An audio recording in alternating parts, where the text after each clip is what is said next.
So my TV just died recently, yeah, as of Tuesday, and I had to basically I cannot use my other consoles that I have over there.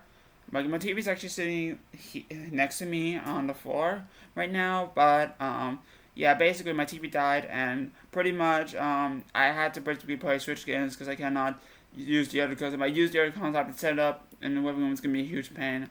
So because I pretty much have to play Switch games or watch Netflix, which I'm currently watching at the time I make this video. I'm currently watching Cowboy Bebop, which is amazing. Hope I cannot wait for the Netflix series. But yeah, that being said, I might as well show you my Switch collection while to fill the time. That being said, hello, I'm jdthemightymesprit, the guy that loves video games but hates IGN, and yes, I'm going to be showing you my Switch collection. I don't have a lot of Switch games compared to other people, which is not really that great compared to not really because I should have a lot, but the thing is that Switch games are crazy expensive right now, just like what video games are, which is absolutely out of control. But what can you do? So anyway, I'm gonna show you my Switch collection. It's not a lot. I only have 19 games. Well, with 18 plus the special edition, which I'm actually gonna show up first just to get out of the way because it's a little bit too big. Not super big, but it is too big, so I'm gonna get out of the way. So and that is the Akiba's Beat, not Akiba's Beat, Akiba's Trip. How about the debut 10th anniversary collection, which actually comes with a lot of stuff. It comes with art book, soundtrack, and this is actually even for the 10th anniversary. I got this when it was coming when I got this when it was available, and I do believe this will be a rare game in the future, but it's something you don't see very often. I did run across it once, but I was like, I gotta get this now, and I'm glad I did. It's because most people it's actually because everybody else had on that's on Instagram had it. So I was like, what the hell? I might as well get it, and get it. I did. So I'm probably not gonna open this. I like my special edition sealed compared to other games. Like, okay, technically I don't like sealed games, but if it's a special edition, I'll just keep it factory sealed because I like it to look good. So yeah, maybe someday I'll get a standard edition. I'll get another one so I can open it and play it. Although I would have to throw out the other box. I kind of don't want to do that. Yeah. I'm sometimes a little bit picky when it comes to that kind of stuff. So if that only comes to special edition, I might as well basically open it. But in this case, I want to basically I want to get a standard edition. I know Wild Arms 5 has that problem as well, and technically the original Persona 3. But anyway, now let's get to the actual games. Now before I actually had the games that Switch games now, I did have like around maybe 8 or 11, maybe 13 at best. But ever since Muhammad, my friend Muhammad helped me out with some of this, which I actually got the very game I'll show you in a minute. But anyway, let's start with this game. And all of these are going to be in alphabetical order. I don't have a lot of rare games. It's hard to tell. There's only like one game that's on Switch that's like really hard to get, which I do in fact have. Oh man, that's sorry, I'm itchy, but you probably know what it is. But if you see my pickup videos, but well, let's get with this game, Arms, which is of course your extendable arms, a fighting game with extendable arms. I know why people were bashing this game because of the when it was revealed, but nowadays people really like this game, and I don't know if we'll get a sequel. I remember this being like Nintendo's biggest new IP to rival Splatoon, and unfortunately it didn't do that great. I mean, well, technically the characters in Smash, but Splatoon was a little bit more popular. And this game, while it was good, was really good. Oh god, I'm itchy. While this game was good, it didn't do great in sales. That's a sequel would never happen. It's kind of blows, but you know what can you do? And speaking of games that ruined it, this game is badass and awesome. And you guys, it's one of my favorite developers. It was Bobby with developer. This is Astral Chain.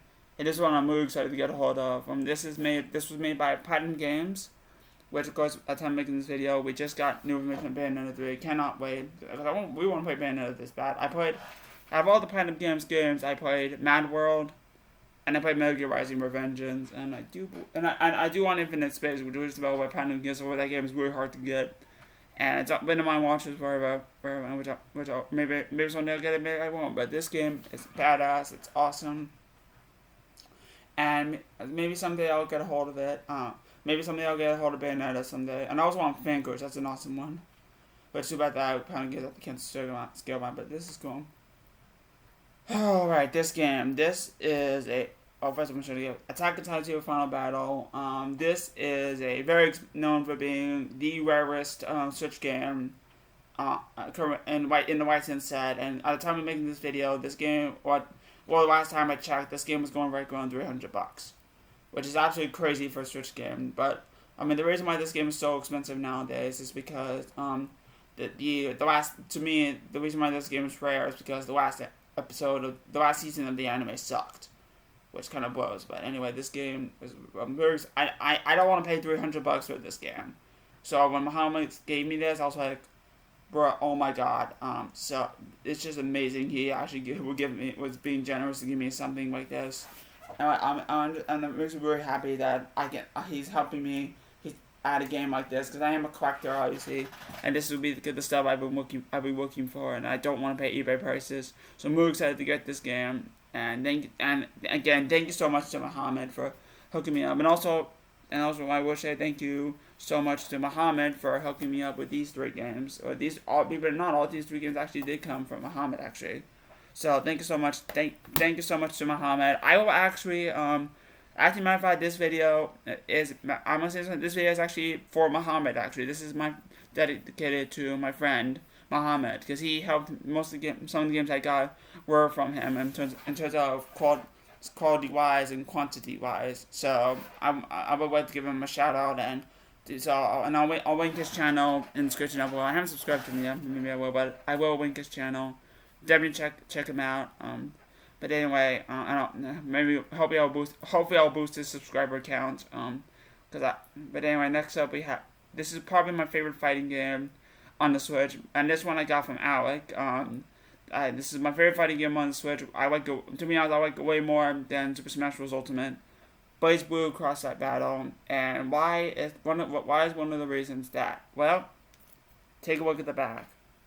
If you can, it has Chie. I mean, it has Chie and the Persona 4 characters, and it's a fighting game that has BlazBlue characters. Persona. It's actually part of the BlazBlue. It's majorly part of the BlazBlue franchise, but it has characters from BlazBlue, Persona 4, Under Night from Birth, and Ruby, and a bunch of anime characters, such as Arcade of Heart, and a couple of them I don't care for that much, but one of them may say, but.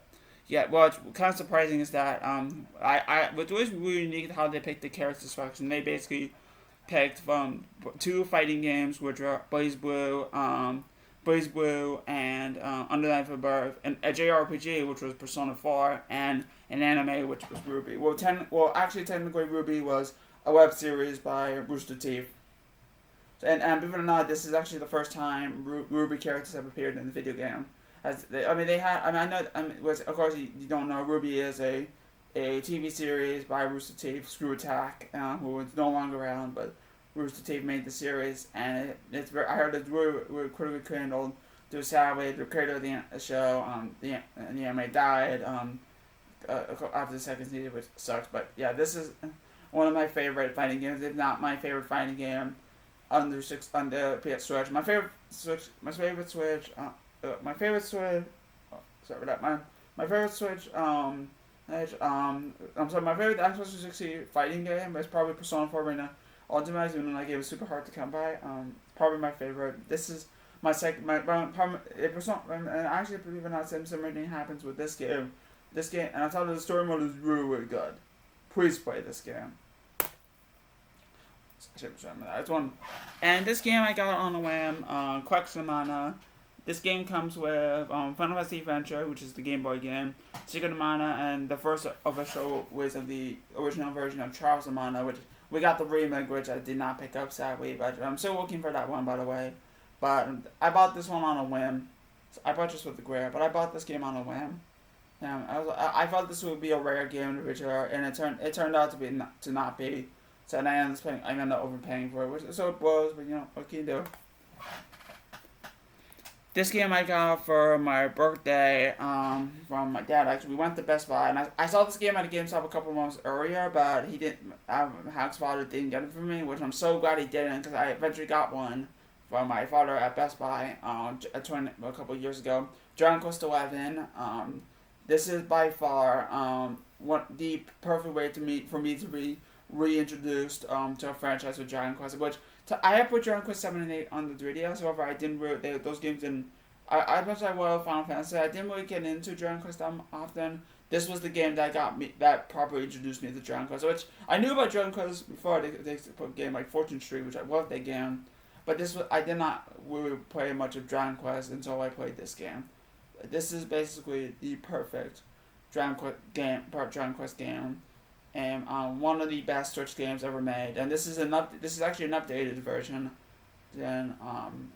This is actually an updated version, of the original game, which came out the original game which originally came out 2018 in PS4, which fixes the music issues. Which I heard this game had worse music in the original version, but then when they re-released it, they fixed the music. So, and I'll tell you, you can actually play in the 2D perspective. I mostly played 3D because come on, I wanted to explore the open world, because you couldn't, and this game. Well, this game has an open world, but it is a third-person RPG, which is actually more like in the vein of another game which will be coming out very soon, Shin Megami Tensei 5, which that's going to have a huge open world, but the battles will be turn-based. So it's gonna be I'm very excited for that one. So hopefully it's gonna be Shin Megami Tensei 5 will be as good compared to the other games, which have not been, but you know what can you do. But yes, Dragon Quest 11 is amazing. I cannot wait for Dragon Quest 12. Oh, I know that's gonna be more like Shin Megami Tensei, but more darker. But you know what can you do. Next up, we have Fire Emblem Warriors.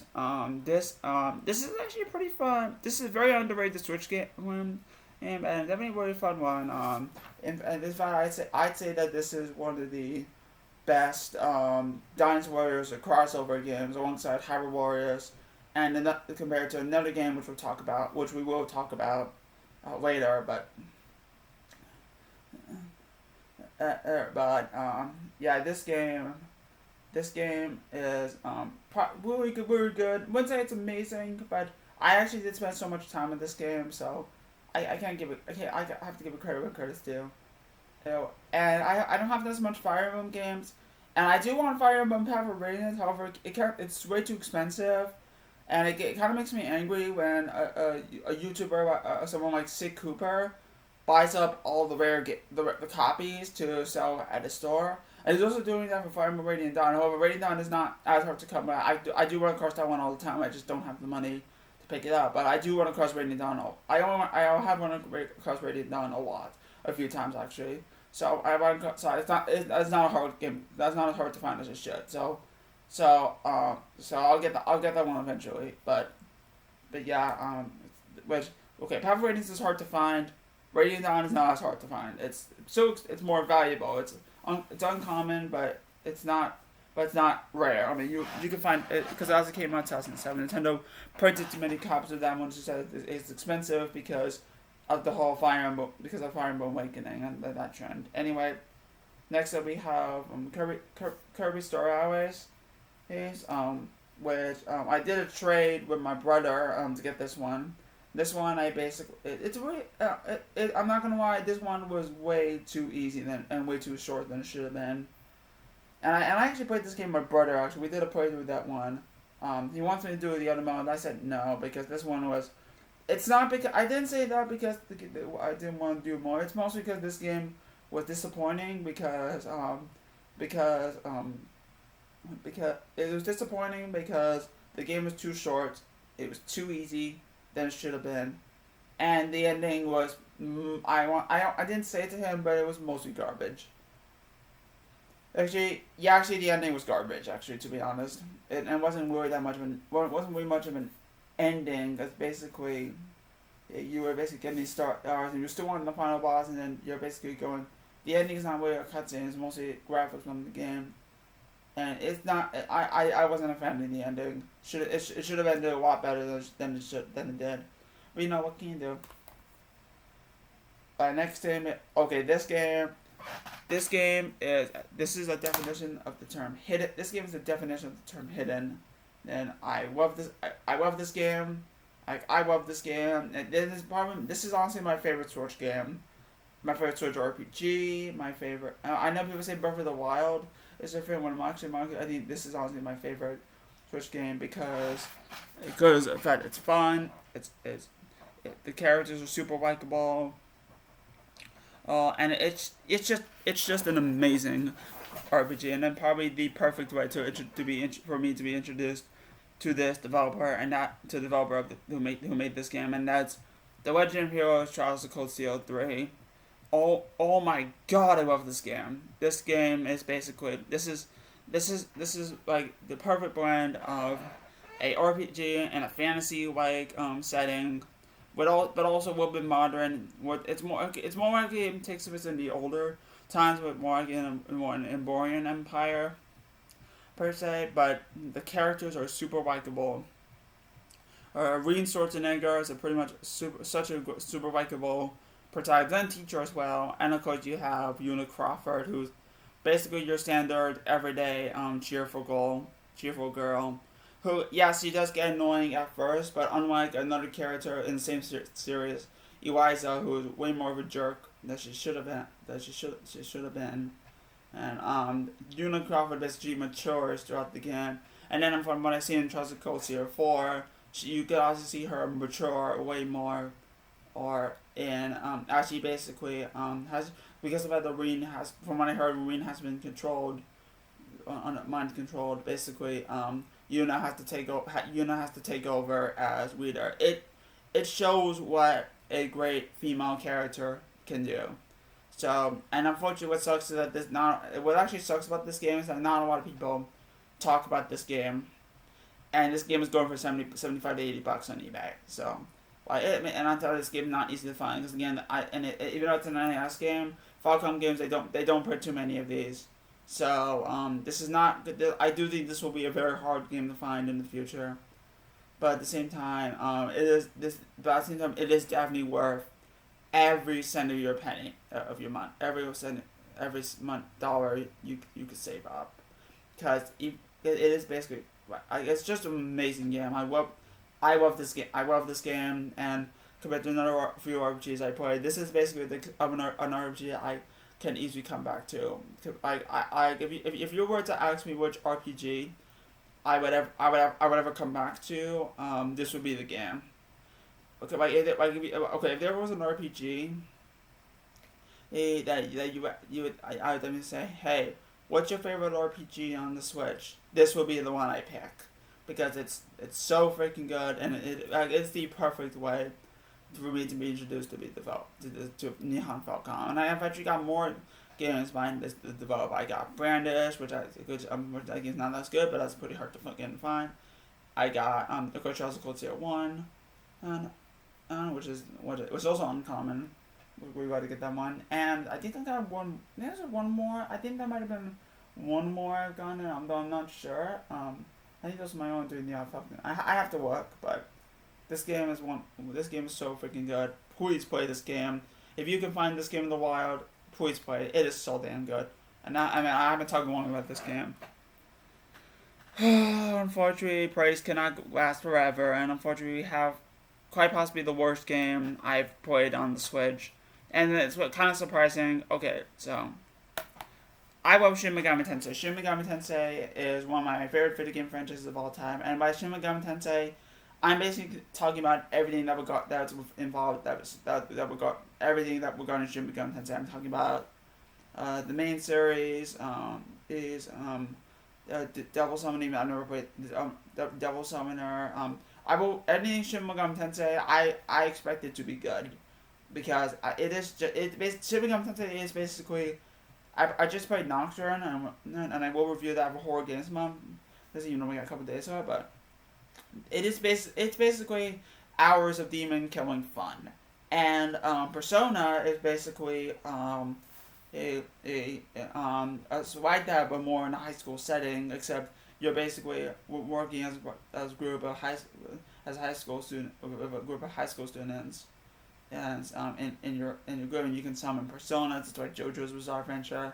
It's just amazing. So So when I knew that Persona 5 Strikers, which is basically Persona 5 on the Switch, I was like, this gotta be good. I mean, because the last game Persona 5 was a disappointment, and to me, I like it was just poorly executed.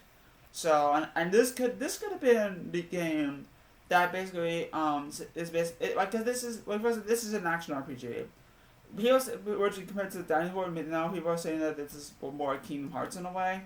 So but more darker. So this has every right to be good. I mean, on top of that, it's a road trip movie. It's basically a road trip movie as an anime.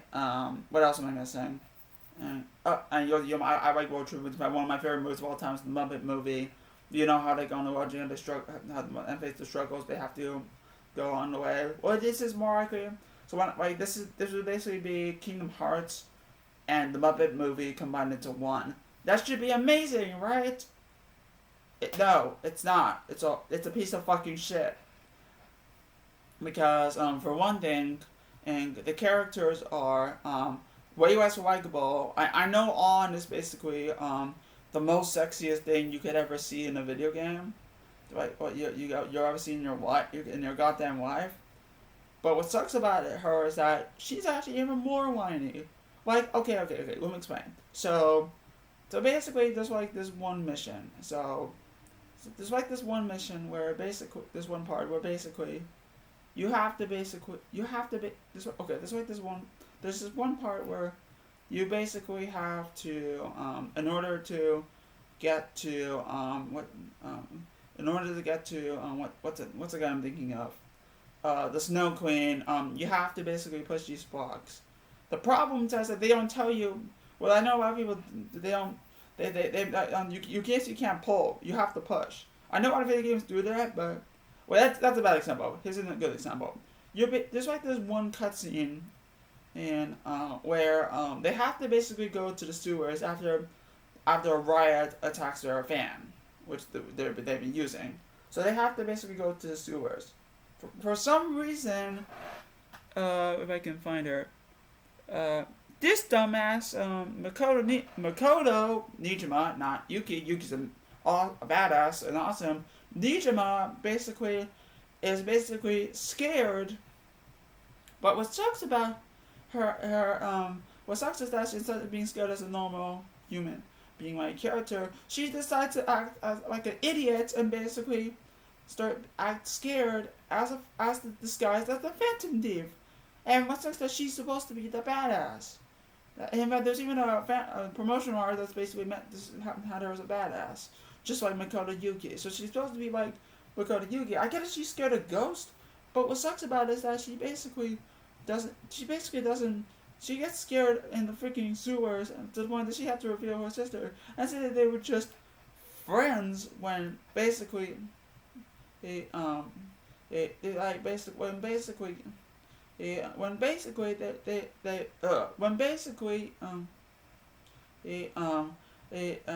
actually sisters. Like what's the problem? And then on top of that, and on top of that, the Futaba hacking missions are basically are annoying.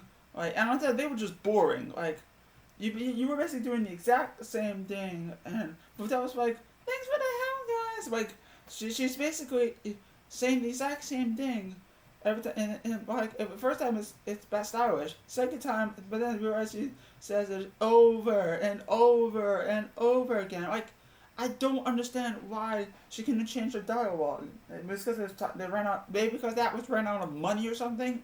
Which they would have had money because this came out a few months, almost a year after Persona 5 Royal came out in North America. Like this game, Persona 5 Royal came out March 31st, 2020. Persona 5 Strikers came out February 23rd, 2021. And basically, they should have, and on top of that, even the trailer looks stylish and badass. But again, they were. What sucks is that they blew their money instead of pretty much blowing their money on. They decided to blow this money on fan service, and basically decided one more thing, and this is probably this is the biggest thing I hate about this game, and I cannot believe this is actually in the game. I'm not even joking. Go look it up. But there's a the line where Haru says, "Oh, I'm sorry. We despise the police." Like, okay, I get it. Vigilante movies do characters that go follow what they think the government should work. But here's the thing: in a vigilante movie, you are not allowed to say that you despise the police is in a vigilante movie. Like, I've never seen Dirty Harry, but and Chronicle Orange, which are examples of good vigilante movies.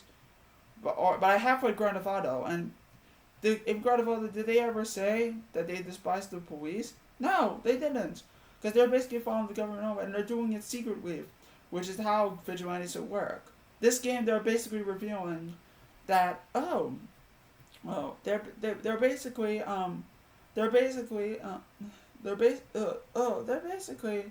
hey, we hate the police, so we want to go our own way. But what sucks is that they're actually doing it right in front of an actual police officer. Like, dude, I really do not like this game. This game, these had potential, and unfortunately felt it shown on a huge amount of levels. I don't understand why this game got an 84 on Metacritic. Like this game's story is stupid. It's lame. And I paid $50 for this game, and I know this game's not easy to find in the wild, but this game blows. And it's one of the worst Shin Megami Tensei games I ever played. And probably the second worst Persona, and way worse than something like Persona Q. If I ever were to make a list of top 5 worst Shin Megami Tensei games, this game would be on that list. Because this game, it's annoying, it's frustrating. It should not be. It should have been great, and unfortunately, this game just blows. And people are still liking this game just because it's stylish and different and unique. When in actuality, it's not. And in fact, this is honestly the worst Dynasty Warriors game, crossover game. Yes, it's technically done. So what I should be saying is that this game is a spin-off. It's not a sequel. It's a spin-off, but it's not a good spin-off. Like it's basically what you get if you could basically combine, it's basically like if you basically had if Shin Megami Tensei. Like, now I love Shin Megami Tensei. I was hoping we could get a Shin Megami Tensei crossover, and where basically the characters from every Shin Megami Tensei spin-off, and basically have them fight demons, and with also a little bit of story. Doesn't have to be amazing, but it's still a genius. I still like it anyway, and it blows. It's not gonna happen now because their first outing was such an embarrassment, and and Shin Megami Tensei is one of my favorite franchises, and I'm so excited for Shin Megami 5, but talking about Persona Strikers to make it a little bit less excited at the same time. But anyway, this has gone on for 5 minutes, so I think we should move on to.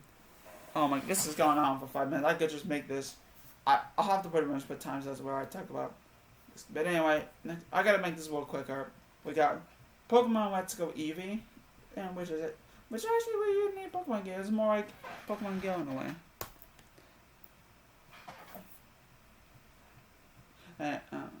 Pokemon Sword, which is actually probably this is a really great Pokemon game. I mean, a lot of people talk about this game, and I do understand that. But this is more like an open world Pokemon game to some extent. Right? Yeah, this is basically it's more an open world. It's more of an open world Pokemon game.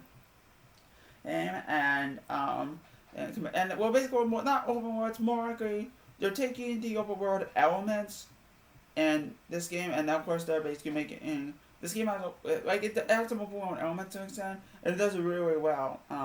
And of course, you know me, I love Pokemon. I've been with the franchise since I was in elementary school. So I've been with the franchise when I was a kid. Although I started with the 5th generation, but I've been with this franchise since I was a kid, and of course this is one of the better Pokemon games. So thank you so much to my mom for getting me this for my birthday. So, and I also got Dragon Quest weapon. I got Dragon Quest weapon from my father. I got Pokemon Sword from my mom. So thank you so much to my mom.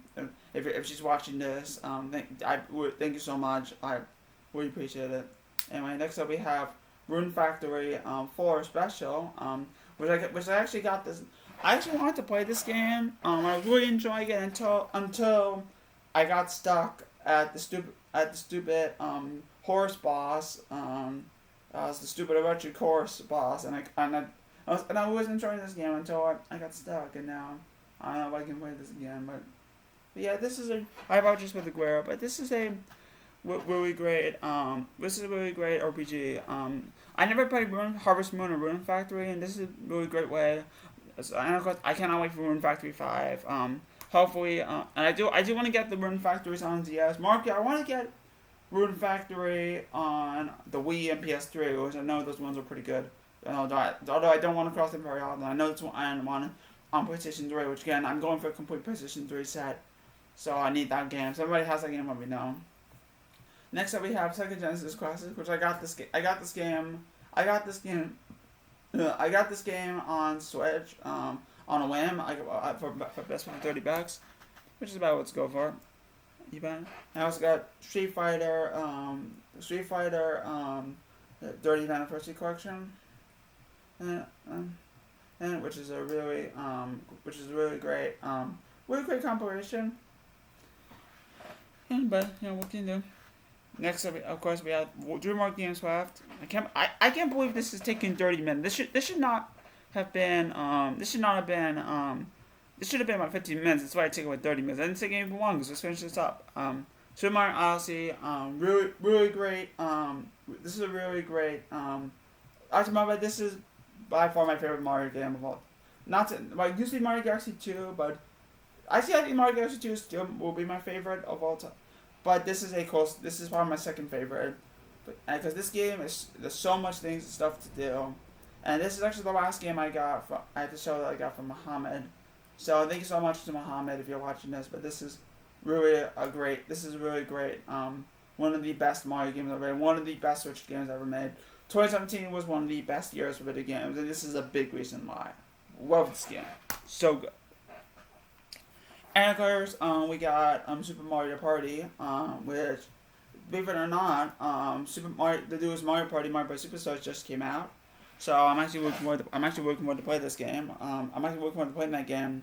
This game is okay, not great. Doesn't have a lot of content, but unfortunately you actually cannot use Pro Controllers. They were really forcing the motion controls. They're trying to take advantage of motion controls. I don't think it works. It kind of blows I cannot play with the Pro Controllers. I cannot play this game. But so I'm actually looking for a US version, because this is actually you guessed it, a Saudi Arabia version, which blows, but what can you do? And the final game, I did have one more game, but I traded to my brother, even though I shouldn't have, but so I'm actually still looking for it again, but I got Super Smash Bros. Ultimate. Which is hands down everybody's favorite fighter in the Switch. Even though technically, I'd say that my favorite fighter on the Switch is Super Smash. But my favorite fighter on the Switch is BlazBlue, and my favorite Smash Bros. Of all time is Melee. It's a great game, obviously, but it's not, to me, it's not as a masterpiece compared to something like Melee. Melee is still my favorite.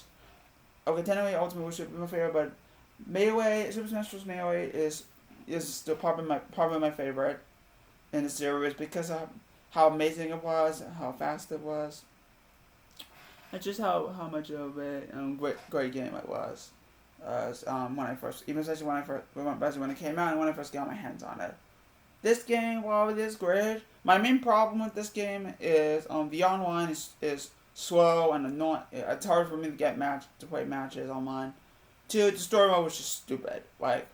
And the final boss was epic, but it was also very disappointing at the same time. It was also hard, actually, but yeah, final boss was lame, and the story was lame and stupid, and the final boss was disappointing. Well, it's about Grim and Darkon. Grim and Darkon were very disappointing fights. They should have been easy. They should have. And they ended up being the fight ended up being this very disappointing thing. So, but other than that, this is a great fighting game on the Switch, and probably if people would say this is one of the best Switch games, this is, but I do say that I still recommend Melee. This is the one I still will play Mr. Melee. I think that's the better one in my opinion. Because now they're adding because basically their DLC characters are basically just promotional characters. In fact, most of them are pretty much promotional characters. In fact, as a matter of fact, basically all of their basically all of their first party DLC characters are basically promotional characters. Bywith should not have been the DLC character. Basically Hero, Banjo-Kazooie, Sephiroth and Sora. I'm so glad Sora's in Smash, but deserve to be in the Smash. Obviously, this would be rosters, but Joker, Bywith, Min, and I always mention Steve is a good one, but it's actually really cool Steve's in that game. But yeah, and also while mentioning, I do gotta mention the booby swords, Pyro and Mithra. Yes, they are in the game as well, and yet, I know what you're thinking. Why not call them by the acronym? Why do you call them the booby swords? Because Pyro and Mithra have big boobs. Obviously, that's why I like to call them the booby swords. And I will forever they're really great characters, obviously, in design. But I will forever call them the booby swords because they have big boobs. Okay, that's how Anyway, that being said, that is my Switch collection. I cannot believe this video took way longer than it should. Yeah, so I actually doing 6 minutes. I'm actually gonna stop it here. So thank you so much for watching. I'm jdthemightymesprit, the guy that loves video games but hates IGN. Also, Persona 5 Strikers sucks. I hate that game.